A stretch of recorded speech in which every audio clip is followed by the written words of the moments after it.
Hey, View Church, we are back here for episode 5 of the After the Message podcast. Hey, we got a sponsor now, sponsored by Highmark Coffee. Come on, everyone. I got a generic cup. You got a generic cup. A sticker. I got a sticker at least. What are you drinking today? Iced Americano with extra oat milk. Oat milk, then I need a little extra. This You? is chai tea, but I'm not sure what kind because she said there were 3 variations. Got 3 options. I asked for the spicy variation, and I think that's what I got. So, well, we get to, hey, humble abode right here. Lee Coate, not Cote or Cody, Lee Coate. We got to introduce him onto our staff, and he taught yesterday. Lee, you're a Vegas guy. Vegas guy. You're joining our team. We get a handful of hours. We absolutely love it.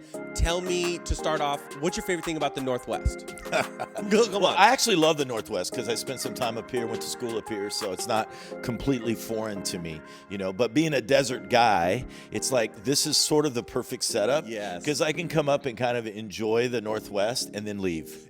Because I think it's great. I'm but with you. For me, it's like long term. I'm like, a lot of rain. I'm going to some dark places, and I'm having a hard time getting out of bed. So about 3 days, and then I'll be back. I'll be back. It'll be good. Hey, we're both NU alum, Northwest University, home of the Screaming Eagles. A few years apart, but yes. A few years apart. No, you say this, but you're not old. You're young. I appreciate that. I feel young today. You're young. No, we're so appreciative of that, and even teaching yesterday, I loved it. I think the church, online community, in person, everybody loved it.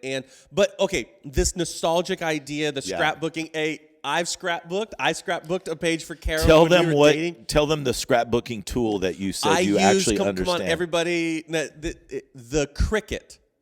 I was living with this family. I was playing soccer. We just lost half the audience. Yeah, I know. Seriously, I used it. I don't know. It created the letters so that I didn't have to. Some women I understand actually had rooms that were like scrap. And Is that where you were? Okay. I'm in this giant house, a room dedicated to scrapbooking. So I scrapbooked for Kara. We still have it. Nice. We still have it. Kara used to do it. Nice. But you talk about this idea of nostalgia, and especially you painted that picture of Disneyland. The picture in front of the castle does not tell the whole story. Okay, so how do I look back but not mourn the loss of it at the same time while moving forward? Because I enjoyed Disneyland. I enjoyed 2020 as it started. This pandemic hit. We pivot. Drink. Every time we say pivot, we need you to drink something. Preferably coffee or water. And no now judgment. I'm looking forward towards my future. Right. What's a good balance there? Well, I think people can get stuck in nostalgia. Yes. Right, which is something we alluded to yesterday, but it's the idea of nostalgia is not bad. It's not a bad thing. But what happens is it becomes unhealthy when we get stuck there, and or when it begins to drive our what decisions we're making and how we are navigating the future, and even kind of puts a lid on our momentum. Yeah. Like we've got this momentum going forward, but we're always looking this direction.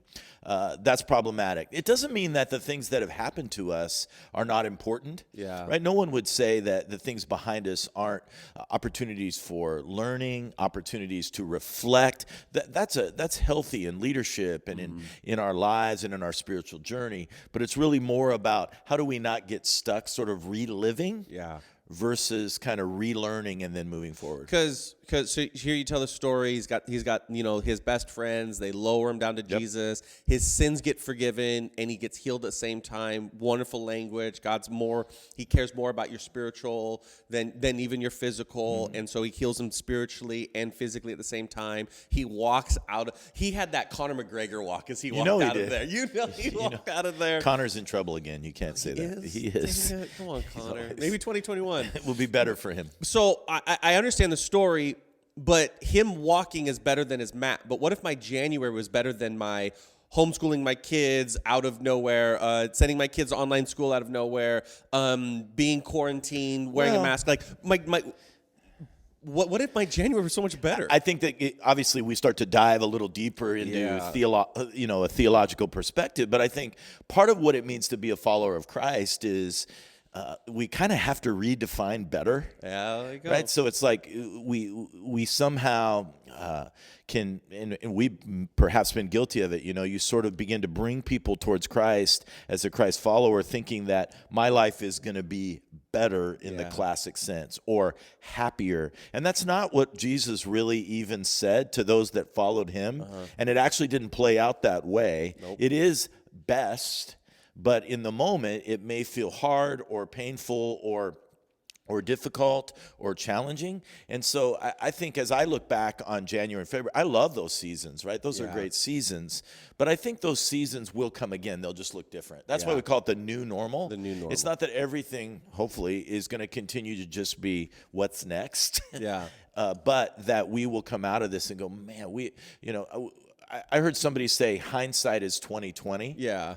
And using 20/20 and reflecting on what will we look back on in 2020 and be in a different place where God has molded. If transformation is the expectation of all of us as believers, then 2020 is definitely a year of transformation, or should be. If it doesn't happen, that's on us. I wonder, even as you're saying that, if even as Jesus says, your sins are forgiven, so is spiritually healed, that maybe my physical of 2020 isn't what it was in January, but spiritually is far more of the concern of my Father, far more concern of my relationship with Jesus. How am I doing spiritually? Am I in the Word? Am I praying? Am I, as a husband leading my spouse or leading my home, or if you're single, leading yourself spiritually and getting mentors and people around you? Like, I think our spiritual is far more important than our physical. And physically, we might be quarantined or some changes has happened, but it's actually not that bad.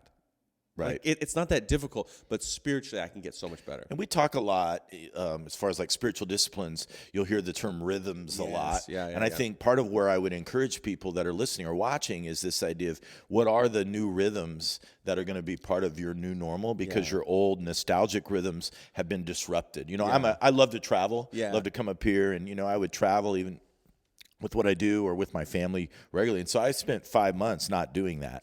And so it was like this new rhythm. But now I go to the airport, and unfortunately for the airlines, and we want that, but for me as a traveler, I walk in, I'm like, I like this rhythm. Not bad. Not long lines, nobody sitting next to me in the middle seat. And so, again, there are some things that will come out of this that I believe will lead us to a better place. I would just encourage people, in this idea to be courageous in moving towards the new normal. Yeah. I mean, again, yesterday we didn't talk about, there was the friends that went on the roof. There was some real courage, beyond just, the being persistent that they had to have. I mean, they did not know. No. We know in hindsight the end of the story. Yeah. They had to be courageous enough to climb on the roof, figure it out, cut a hole, be potentially rejected when they lower their friend down, or their friend doesn't get healed. Yeah. So there's a lot of disappointment. And so I would just say, as we pray for courage,